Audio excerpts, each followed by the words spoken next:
para pejuang ASN semua, kembali lagi di video saya. Kali ini kita intip yuk skema P3K yang katanya akan berubah di tahun 2025 ini. Seperti halnya yang sudah diberitakan oleh jpnn.com bahwa mekanisme seleksi P3K 2025 akan berubah.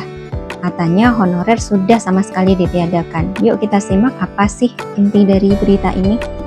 Rangkaian proses seleksi CASN tahun anggaran 2024 khususnya untuk P3K ini memang belum selesai sampai tahun 2025 ini. Namun diperkirakan nanti setelah Juli akan diadakan kembali untuk skema perekrutan untuk CASN tahun anggaran 2025.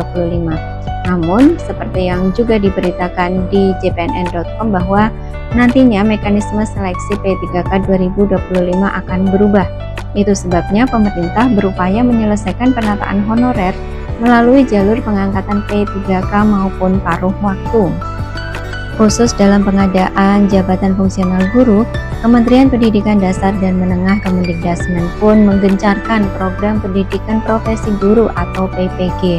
Jadi untuk semuanya saat ini, untuk guru-guru yang ada di Dapodik baik yang itu di negeri maupun di swasta, semuanya akan disasar untuk menjadi peserta PPG agar semua guru nanti di lingkungan Kemendikdasmen sudah tersertifikasi. Dan saat ini pun untuk Kementerian Agama sudah melakukan hal yang sama seperti Kemendikdasmen untuk melakukan akselerasi PPG bagi semua guru. Pun demikian untuk calon-calon guru disediakan tempat, disediakan metode untuk PPG-nya yaitu melalui PPG calon guru atau yang selama ini dikenal dengan PPG prajabatan.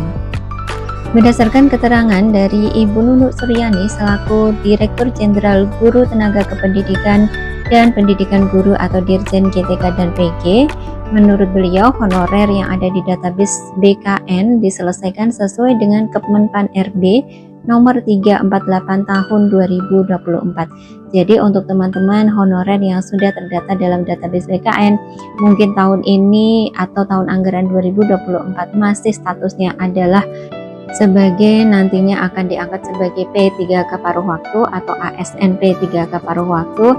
Namun jangan khawatir karena menurut Ibu Nunuk Suryani ini nanti kedepannya untuk honorer yang ada di database BKN ini tetap akan diselesaikan sesuai dengan Kemenpan RB nomor 348. Nah, itu akan menjadi acuan untuk penyelesaian tenaga honorer. Lantas pertanyaannya, bagaimana dengan nasib para tenaga honorer yang memang sudah bekerja minimal 2 tahun di instansi pemerintah atau pada saat pendataan non-ASN memang belum terdata padahal masa kerjanya sudah melebihi dari 2 tahun. Nah, jangan khawatir teman-teman, untuk kalian yang honorer yang tidak didata dalam BKN akan ada mekanisme lain yang sedang didiskusikan dengan Panselnas. Seperti yang pada saat lalu saya sudah membuat video bahwa Bapak Sudan Arif selaku Kepala BKN sudah memberikan clue atau memberikan spill tipis tentang bahwa untuk tenaga non-ASN yang tidak terdata BKN ini akan diberikan regulasi tersendiri. Kami berkomitmen mencari solusi bagi teman-teman guru honorer yang belum terakomodasi di seleksi P3K 2024 tahap 1. Namun semua tergantung skenario Kemenpan RB, kata Dirjen Nunuk. Nah, dari pernyataan yang sudah dikeluarkan oleh Dirjen Nunuk ini memang semuanya bergantung pada ketetapan yang diberikan oleh Kemenpan RB. Namun dari Dirjen GTK atau dari Kemendikdasmen sendiri sebagai rumah bagi para tenaga guru dan kependidikan ini tentunya akan memberikan masukan-masukan yang terkait dengan pengangkatan tenaga guru dan tenaga kependidikan ini kepada Kemenpan RB dan juga BKN.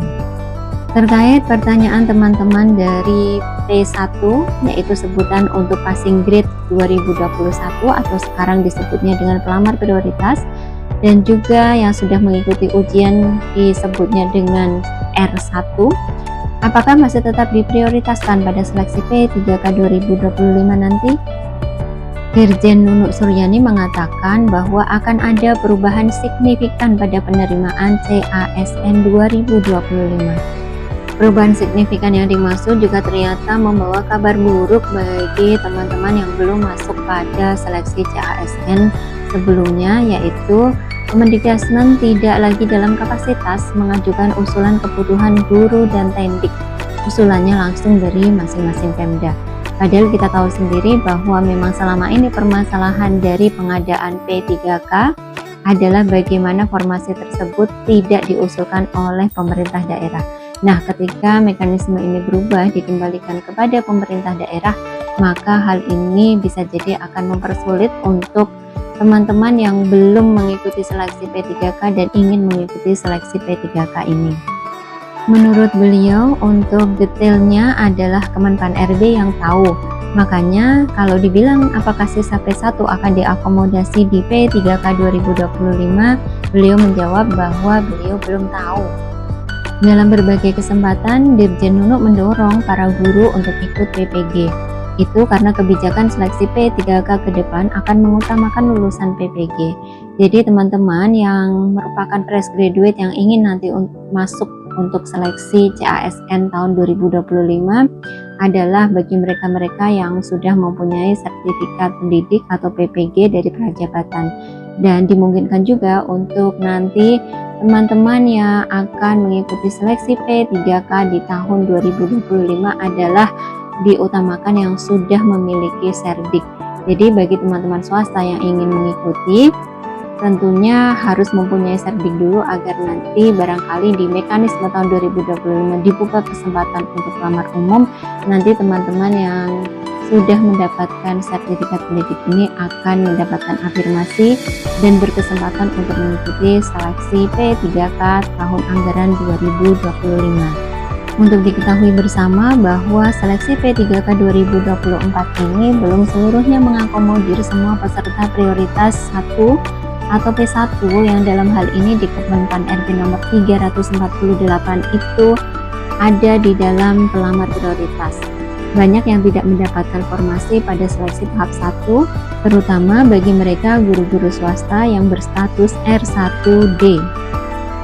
P1 merupakan guru lulus passing grade P3K 2021, sedangkan R1D adalah guru prioritas atau yang sebelumnya disebut P1 yang sudah mengikuti seleksi pada tahun anggaran 2024 ini, namun mereka belum mendapatkan kesempatan untuk menempati formasi, maka mereka mendapatkan kode R1D, yaitu mereka yang P1 dari sekolah swasta.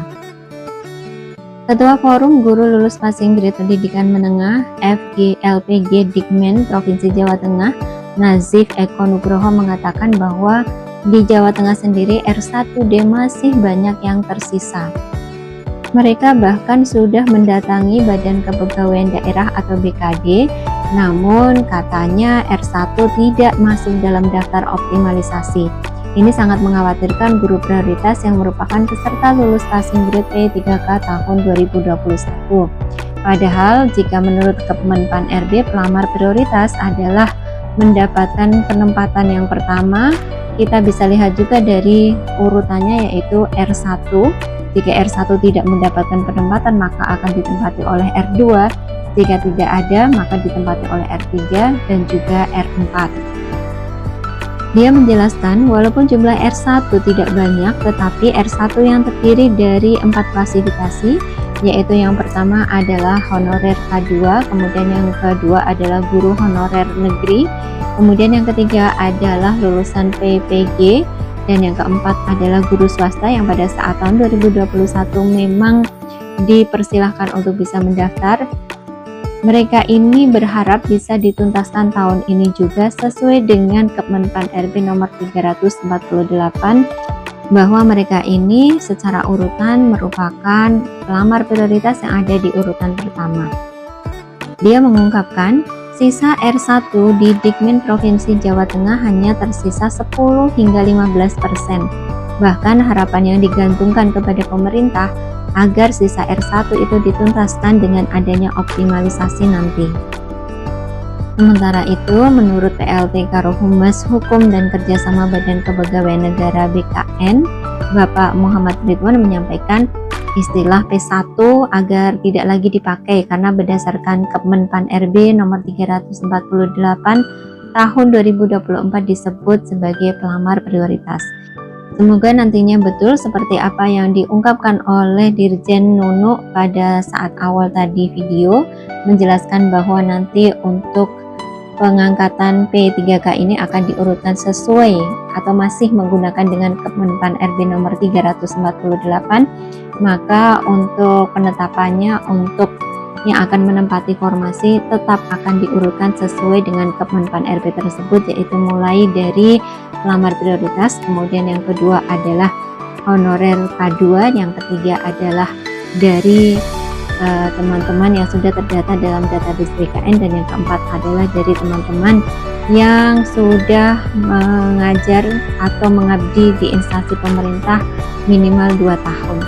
Kita tunggu saja bersama-sama bagaimana nanti untuk Kemenpan RB akan menetapkan skema yang baru untuk regulasi P3K tahun anggaran 2025 nanti.